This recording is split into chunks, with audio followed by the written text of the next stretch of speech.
یہ چوتھا سوال ہے مشرکین سے۔ 4 سوال کیے۔ پہلا سوال کہ رزق دینے والا کون، بارشوں کی صورت میں، نباتات کی صورت میں۔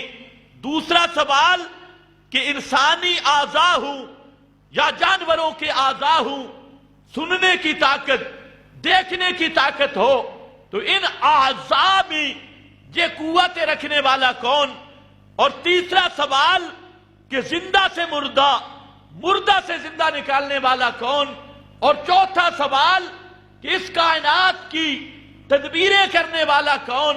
شمسی نظام، قمری نظام، بحری نظام، بری نظام، صحت کا نظام، تندرستی کا نظام، توالد و تناسل کا نظام، اور اس کائنات کے یہ جتنے بڑے بڑے نظام ہیں، موسموں کا بدلنا، راتوں کا آنا، دن کا جانا، دن کا آنا، راتوں کا جانا، سردیوں کا آنا، بہار کا آنا، خزاں کا آنا، اور اسی طرح سمندروں کے حالات، جنگلوں کے حالات، اور بری مخلوق کے حالات، بحری مخلوق کے حالات، یہ سب کچھ کنٹرول کرنے والا یہ کون ہے؟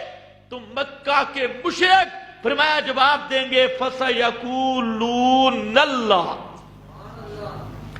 فَسَيَقُولُونَ اللَّهُ، یہ کام کرنے والا کون ہے؟ فرمایا اَنَّا تُؤْفَكُونَ، تمہیں دھکا کہاں سے لگ گیا؟ اتنی بات مانتے ہو اور الہ صرف اس کو نہیں مانتے؟ معلوم ہوتا ہے مسئلہ الہ کوئی اور ہے۔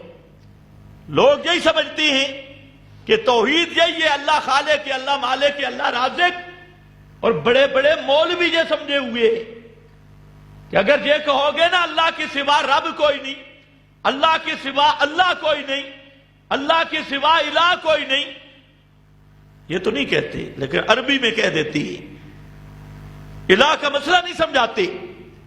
تو اتنی توحید میرا بھائی کافی نہیں۔ یہ توحید اگر کافی ہوتی تو ابو جہل جہنمی نہ بنتا، وہ مان رہا تھا۔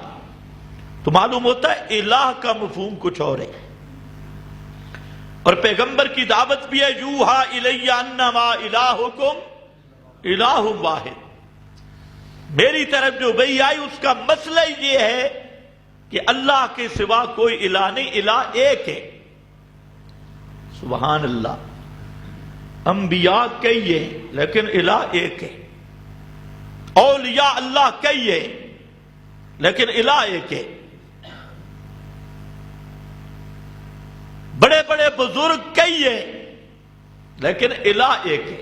بس صرف یہ بات بنوانی تھی، الہ ایک ہے اور کوئی الہ نہیں۔ سبحان اللہ، کیسا مسئلہ ہے۔ اور اللہ کے محبوب نے فرمایا کہ من مات فہو یعلم انہ لا الہ الا اللہ، جو آدمی مر گیا اس عقیدے پر، یعلم یقولو نہیں، یعلم اس یقین پہ مرا کہ اللہ کے سوا کوئی الہ نہیں، اس عقیدہ اس یقین پر مر گیا، دخل الجنہ، اللہ کے محبوب نے فرمایا سیدھا جنت میں داخل ہوگا۔ معلوم ہوتا ہے مسئلہ بڑا اہم ہے، لیکن ہم نے کبھی کوشش نہیں کی اس کو سمجھنے کی، اور شرط پیارے پیغمبر نے کیا لگائی؟ یعلمو، اس کو سمجھ کے مرا، مان کے مرا، یقین سے مرا، دخل الجنہ۔ اس حدیث میں دلیل یہ ہے کہ جو آدمی اس مسئلہ کو سمجھ کے یقین کر لے تو یہ مسئلہ ایسا بابرکت ہے کہ اس آدمی کے وجود پہ گناہ نہیں رہتے، گناہ نہیں رہتے۔ اور اگر اس مسئلہ کو نہیں سمجھا، نہیں مانا، تو اس کے وجود پہ کبھی کوئی نیکی نہیں ٹھہر سکتی، سارے نیک اعمال برباد ہو جاتی۔ کوئی معمولی مسئلہ نہیں، یہ پیغمبر کے مشن کا مسئلہ ہے. لا الہ الا اللہ. اور اس مسئلہ کا اجمالی خلاصہ یہ ہے، الہ کا معنی بغیر اسباب کے سننے والا. آسان معنی. الہ کا معنی بغیر اسباب کے تصرف کرنے والا. اور آسان کرو، الہ کا معنی ہر ایک کی ہر حال کو جاننے والا.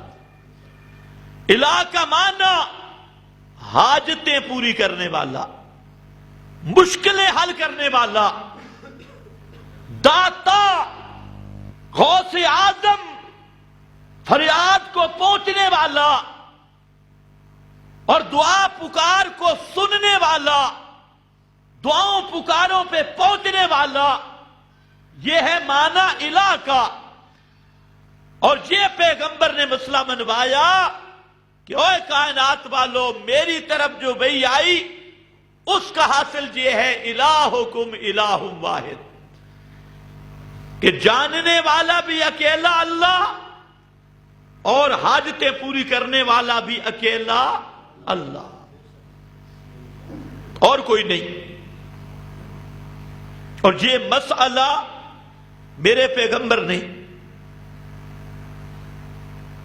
23 سال بیان کیا. پہلا دن نبوت کا صفا کی پہاڑی ہے، واقعہ آپ نے سنا ہوا ہے. یہ آغاز نبوت، ابتدائی اعلان، پہلا اعلان، قولوا لا الہ الا اللہ تفلحوا. قولوا لا الہ الا اللہ ایھا الناس. اگر کامیابی چاہتے ہو دنیا آخرت کی تو پھر مان لو لا الہ الا اللہ. یہ پہلا اعلان ہے. اور ساری زندگی اسی کو بیان کیا.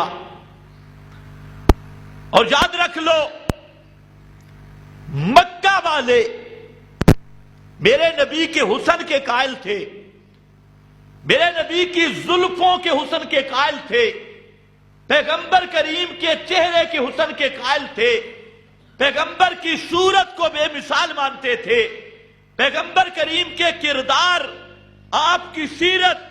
ایک جملہ میں آپ کے سامنے عرض کرتا ہوں، جو ابتداءً آنے والی صورتیں، شروع سے صورتیں آئیں، ان میں اللہ نے ایک جملہ ذکر کیا، انک لعلی خلق عظیم. یہ ابتداء نبوت میں اللہ نے فرمایا میرے محبوب آپ خلق عظیم پر ہیں، عظیم اخلاق پہ ہیں. تو آپ کے اخلاق کو بھی وہ ماننے والے، کردار کو ماننے والے، جج اور فیصل ماننے والے، اپنے فیصلے پیغمبر کریم کے سامنے لانے والے، اور ہر طرح حتیٰ کہ آپ کی نعت خوانی کرنے والے، قصائد پڑھنے والے، صادق کہنے والے، امین کہنے والے، یہاں تک کہ سامنے کھڑے ہو کر جب میرے محبوب نے پوچھا کہ حل وجدتمونی صادقاً او کاذبا، اے کائنات والو میں محمد صلی اللہ علیہ وسلم کی 40 سال کی زندگی تمہارے اندر گزری، ذرا ہے کوئی تم میں سے جو میری زندگی کی سفید چادر پہ کوئی ایک دھبا بھی دکھا دے. حل وجدتمونی صادقاً او کاذبا. یہ ساری کے باوجود انہوں نے کہا جربنا لک مرارا. آنکھیں بند کر کے نہیں رہے، جربنا، ہم نے بڑے تجربے کیے، ہم نے بڑا آزمایا، لیکن سوائے سچ کے ہمیں کچھ بھی نظر نہیں آیا.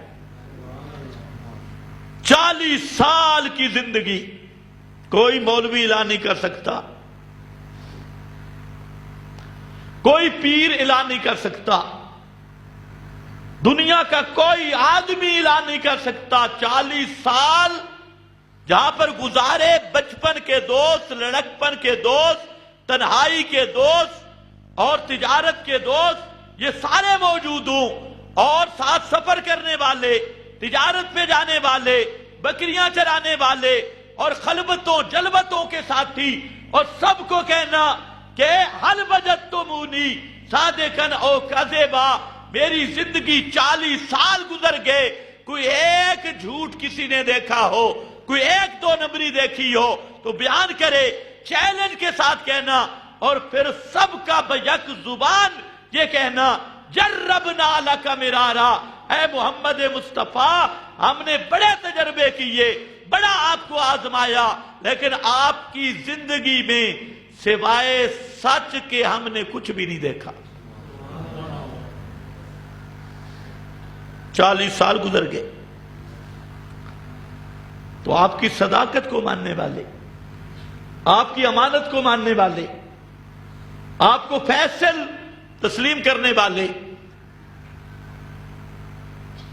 آج پہلا خطاب ہے اور فرمایا یا ایھا الناس، اے لوگو اگر مجھے اتنا سچا مانتے ہو نا تو پھر سب سے بڑا سچ سنو، جس سچ کی وجہ سے میرے رب نے مجھے سچا رکھا،